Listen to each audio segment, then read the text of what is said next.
చాలమ్మా కొండ మీది కోహినూరు కావాలా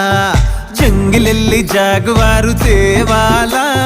కానుకలొద్దు సేవారు లొంగదు వాటికి నోటారు చెప్పినట్టు టైంకొస్తే చాలంట అంతకన్నా మంచి గిఫ్ట్ ఏంటంట పద పద పద పద పరుగున పద పద నేనే నీ టాక్సీ చక చక చక చక జతపడి మనమిక చూడదాం గెలాక్సీ అటు ఇటు ఇటు అటు ఇటు అటు అటు ఇటు తిరుగుడులొద్దయ్యో నీ భుజాలపై ప్రయాణమే చేసే ఛాన్స్ చాలయ్యో యురేఖ నువ్వు కేక భలేగా ఉంది రేఖ మిరాకిల్ అంచుదాకా చలో